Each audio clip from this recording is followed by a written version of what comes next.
साईबाबा हे तर भारतातलं खूप म्हणजे कोट्यवधी लोकांचं श्रद्धास्थान ते आहे आणि श्रद्धेनं ते शिर्डीला येतात, आशीर्वाद घेतात, एक आंतरिक शांती त्यांना मिळते. हे वैशिष्ट्य आहे. म्हणजे रोज 50,000पेक्षा जास्त लोक येतात आणि रविवार असतो किंवा सणांच्या जे दिवस असतात त्यावेळेस तर लाखोनच असतात. खरं म्हणजे हे श्रद्धास्थान आहे लोकांना, एक आत्मिक शांती देणारं आहे, एक आधार जीवनाला देणारं अशा प्रकारचं ते देवस्थान आहे. साईबाबा आहे एक, त्याच्यामध्ये धर्मनिरपेक्षता दिसते. परत तिथं जात, धर्म, पंथ, भाषा हे सगळे काही जे बंधन असतात ते पार केलेलं साईबाबांचं असं एक हा एक परमेश्वर आहे, देव आहे असं आम्ही मानतो. काही ठिकाणी मूर्ती हटवण्याचं जे झालेलं आहे ते अत्यंत दुर्दैवी आहे. शेवटी तुम्ही परमेश्वर एक आहे असं म्हणणारे आहात. हिंदू धर्माचं तत्त्वज्ञान तेच सांगतं आणि आमच्या सगळ्या समाजसुधारकांनी, संतांनी तेच सांगितलेलं आहे.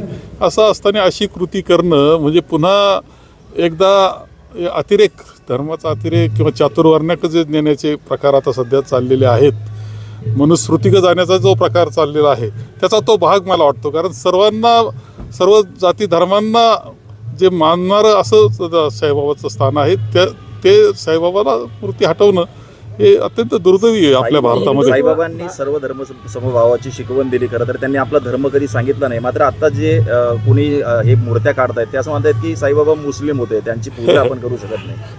हे काय आहे, असे लोक आहेत. हे यांना पुन्हा चातुर्वर्ण मनुस्मृती आणायची आहे, जिथे सर्व धर्म एक होतात. आपली राज्यघटना ते सांगते.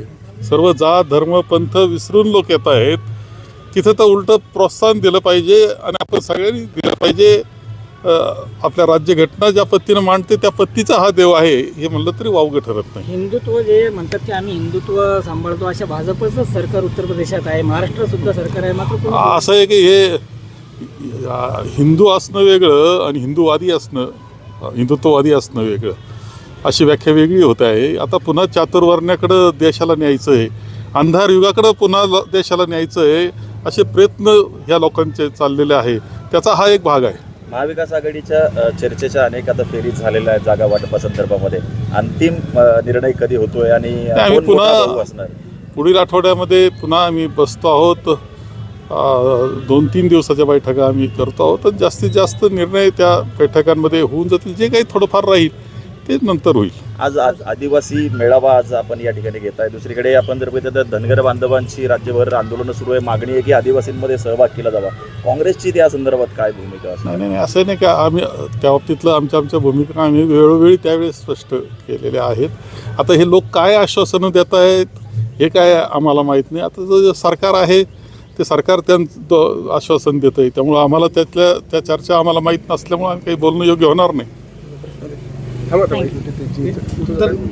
नाही, महाविकास आघाडी तर सगळ्याच जागांवर, उत्तर काय दक्षिण काय, सगळ्याच जागांवर. अहमदनगर जिल्ह्यातील एकूण जागांपैकी काँग्रेसचा किती जागांवर दावा? असं तसं तर काँग्रेसनं मागितलं आहे. अकोले, संगमनेर तर आहेच आहे, शिर्डी मागितलेलं आहे.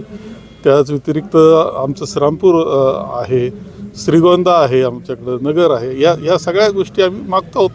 काय परिस्थिती काँग्रेसची किंवा महाविकास आघाडीची एकंदरीत या नगर जिल्ह्यामध्ये राहील?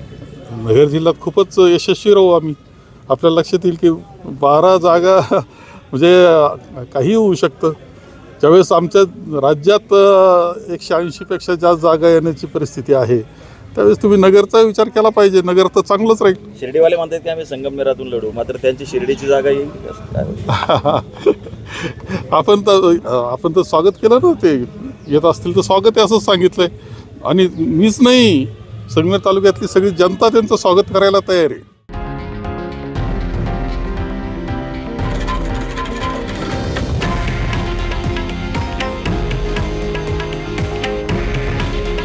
हे आहे देशातील नंबर 1 न्यूज नेटवर्क आणि आपण पाहत आहात TV9 मराठी.